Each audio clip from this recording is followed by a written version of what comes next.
तो hello friends, आज का हमारा टॉपिक है ब्लड क्लॉटिंग या फिर जिसको बोलते हैं हम कोगुलेशन। ठीक है, तो इसको हम थोड़ा डीपली पढ़ेंगे और एनसीईआरटी बेस्ड दोनों ही पढ़ेंगे। ठीक है, और अगर वीडियो आपको अच्छी लगे तो प्लीज़ वीडियो को लाइक कर देना और subscribe to my channel and share. ठीक है, और प्रेस द बेल आइकन। ठीक है, तो भाई सबसे पहले ब्लड क्लॉटिंग को पढ़ने से पहले हमें पढ़ना पड़ेगा होम्योस्टेसिस। तो होम्योस्टेसिस क्या होता है?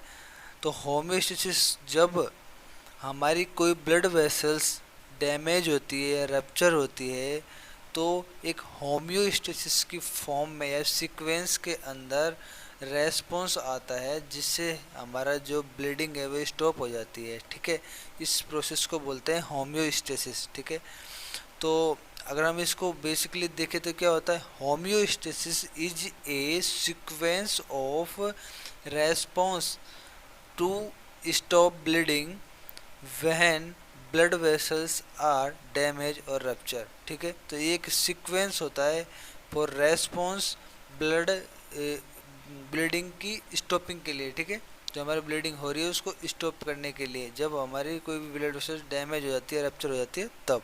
ठीक है,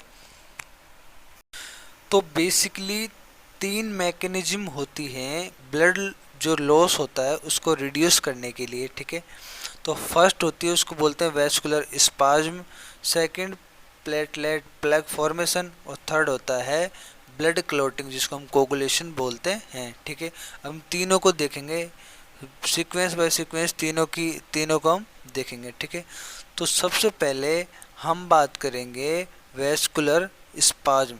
ठीक है, स्पाज्म का मतलब होता है कॉन्ट्रैक्शन। ठीक है, तो वैस्कुलर स्पाज्म क्या होता है बेसिकली उसको हम जानने की कोशिश करेंगे। वैस्कुलर स्पाज्म के अंदर बेसिकली क्या होता है? इसके अंदर ये होता है जैसे ही हमारे ब्लड वेसल्स डैमेज होती है तो वहाँ से ब्लीडिंग होना स्टार्ट हो जाती है, तो उसी समय वहाँ पे वैस्कुलर स्पाज्म स्टार्ट हो जाता है। मतलब जो हमारी ब्लड वेसल्स है वो कॉन्ट्रैक्ट करने लग जाती हैं। ठीक है, अब जैसे ही ब्लड वेसल्स कॉन्ट्रैक्ट करने लग जाएगी तो जो डैमेज के कारण जो स्पेस बना हुआ था, जो डैमेज हुआ था, वो कॉन्ट्रैक्ट के कारण वो कम हो जाएगा और हमारी ब्लीडिंग रुकने के चांस बढ़ जाएंगे। तो बेसिकली क्या बोल रहा है ये कि vascular spasm is much more effective eight slowing the flow of blood in similar blood vessels. ठीक है, समझ में आ गया? तो जो ब्लड वेसल्स के अंदर जो ब्लड का फ्लो जो हो रहा है उसको स्लो करने के लिए, ठीक है, जो जिससे ब्लीडिंग ज़्यादा ना हो। Vaso contractions also cause in a increase in blood pressures for effective blood vessels। ठीक है, तो कहने का मतलब यह है कि वैसो कॉन्ट्रैक्शंस होगा जिससे क्या होगा, जो जो ब्लड वेसल्स है उनके अंदर प्रेशर बढ़ेगा। तो smooth muscles in the vessels wall goes through intense contractions that constrict the vessels. ठीक है, समझ में आ गया? तो इसको हम डायग्राम से देखते हैं। ठीक है, तो डायग्राम जैसे कि आप देख सकते हैं, इसमें क्या है कि जो ये डैमेज हुई है जो ये ब्लड वेसल्स, ये बाद में क्या होने लग जाएगी, ये वैसो कॉन्ट्रैक्शन के थ्रू कॉन्ट्रैक्ट होगी और जो ब्लीडिंग है वो कम हो जाएगी। ठीक है, तो सेकंड कौन सा है? सेकंड है प्लेटलेट प्लग, उसको देखते हैं। ठीक है, तो प्लेटलेट प्लग होता है after platelets are recruited and begin to accumulate around the breakage, their sticky nature allow them to adhere to each other। ठीक है, the form a platelet plug which prevent more blood from leaving the body as well as any outside contaminated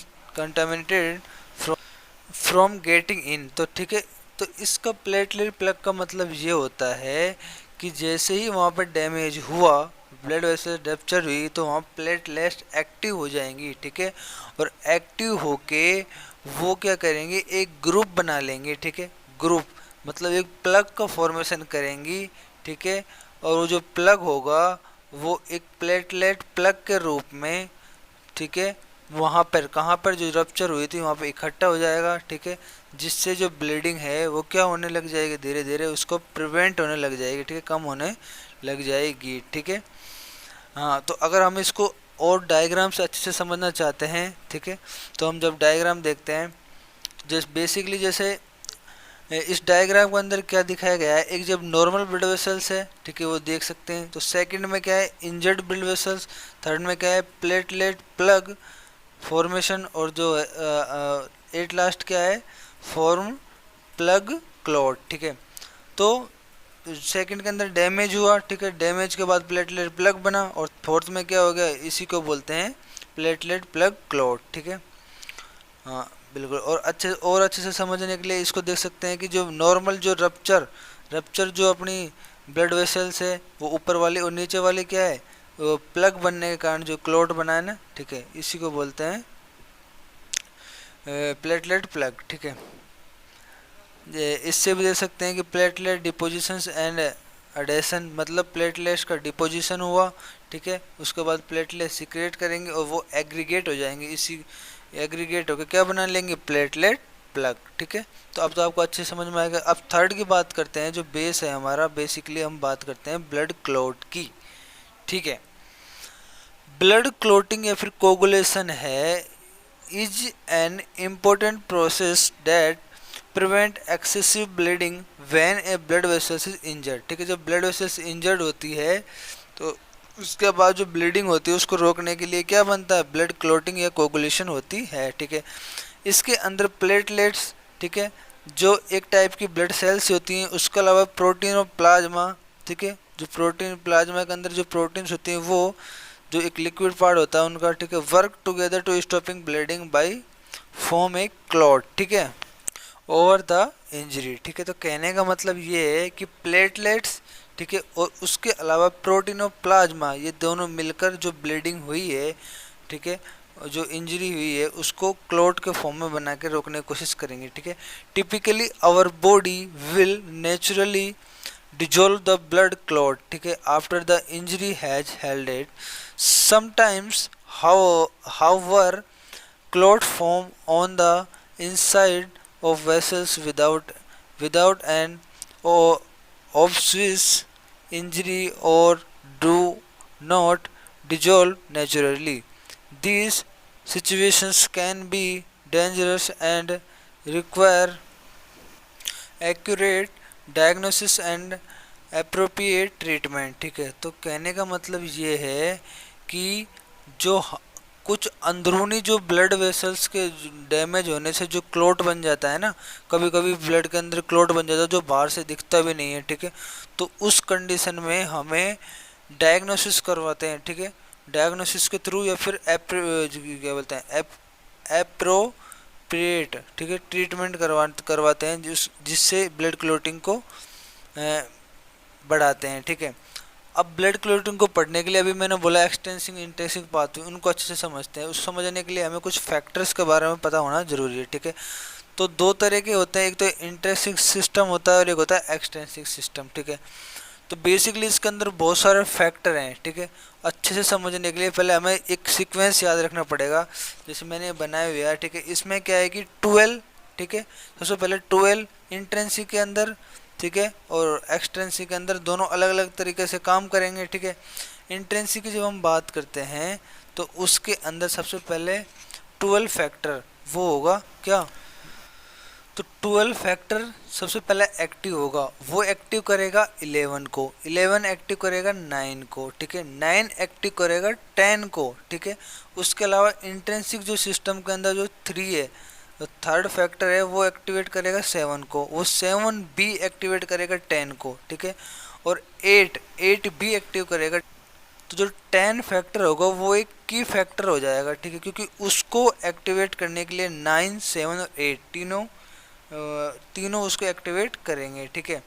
उसके अलावा जो 10 factor होगा बाद में जाके 5th factor को एक्टिवेट करेगा, और वो 5th होगा, ठीक है, वो करेगा सेकंड को, और सेकंड करेगा फर्स्ट को, जिसके अंदर थर्ड और 11th फैक्टर और 4th फैक्टर काम करेंगे। इसको आसानी समझने के लिए हम कैसे देख सकते हैं, जैसा कि इसमें दिखाया गया है कि इंट्रेंसिक जो सिस्टम होता है वो चेंज इन ब्लड कॉन्स्टिट्यूशन के कारण होता है, और जो एक्सटेंसिव फैक्टर होता है वो स्टार्ट होता है ब्लड टिश्यू के कारण, ठीक है। क्योंकि जब एक ब्लड होता है, ब्लड किसके अंदर होता है, ब्लड टिश्यू के अंदर, ठीक है, या फिर ब्लड वेसल्स के अंदर ब्लड होता है।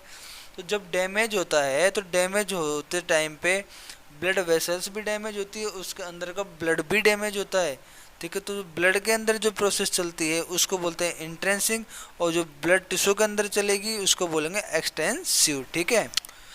तो भाई हमने बोला कि हमने पहले ही बोल दिया था कि जो ब्लड के कॉन्स्टिट्यूशन में जैसे ही चेंज आएगा तो जो इंट्रिंसिक सिस्टम का जो 12 जो फैक्टर है वो एक्टिवेट हो गया, ठीक है। वो 12 फैक्टर किसको एक्टिवेट करेगा? 11 फैक्टर को, ठीक है। जो इनएक्टिव था उसको एक्टिवेट कर देगा। 11 किसको एक्टिवेट कर देगा? 9 को। अब भाई 9 एक्टिव हो गया, ठीक है। और जो एक्सटेंसिव और 9 किसको करेगा? 10 को, ठीक है। तो 10 तो एक की रिएक्शन जैसे इसमें दिख रहे हैं, की रिएक्शन हो गई, ठीक है। अब 10 को इधर से भी एक्टिव कर रहा है, उधर से भी एक्टिव कर रहा है, दोनों तरफ से एक्टिव कर रहा है, ठीक है।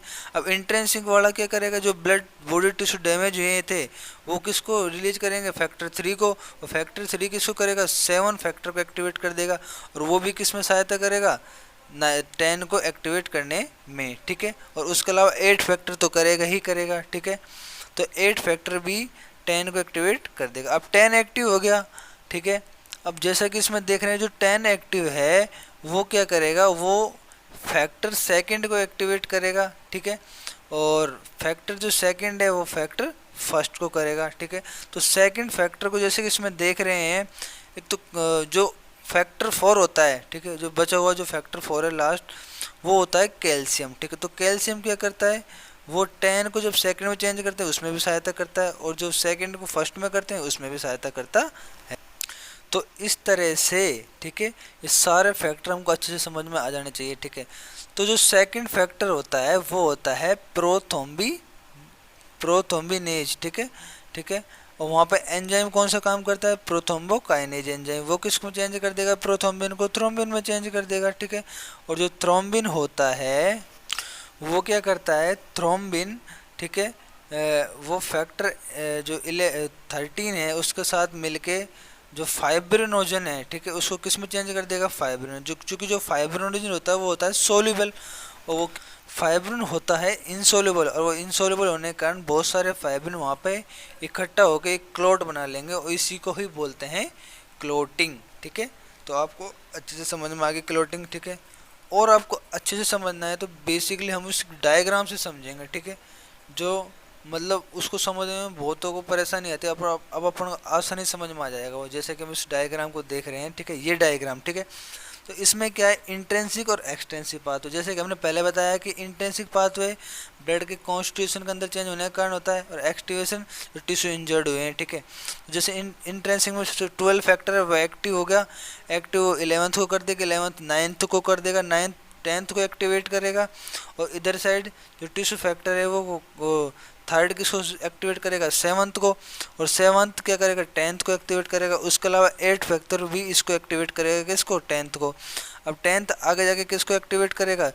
फैक्टर सेकंड को। उसमें कौन सहायता करेगा? फैक्टर 5 सहायता करेगा, ठीक है। वो क्या करेगा? प्रोथ्रोम्बिन में किस में चेंज कर देगा? थ्रोम्बिन में। और एक कैल्शियम आयन भी इसमें सहायता करेंगे जो फैक्टर 4 है, ठीक है। सारे फैक्टर आने एक साथ देख लेना, ठीक है।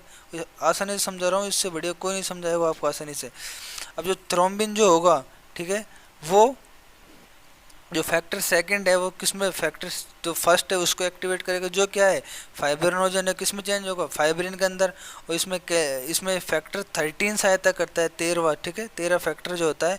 और उसके अलावा कैल्शियम जो फैक्टर 4 है वो सहायता करता है। अब क्या बन गया यहाँ पे? फाइब्रिन बन गया। और फाइब्रिन ही जो फाइब्रिनोजन जो सोल्यूबल था वो फाइब्रिन इनसोल्यूबल में चेंज हो गया, और फिर इनसोल्यूबल आके जाके क्लोट बना लेगा। तो सबसे आसानी से समझा दिया, ठीक है। तो आपको बेस्ट वे में समझाया। वीडियो अच्छी लगे तो प्लीज़ लाइक करो, शेयर करो, सब्सक्राइब माई चैनल।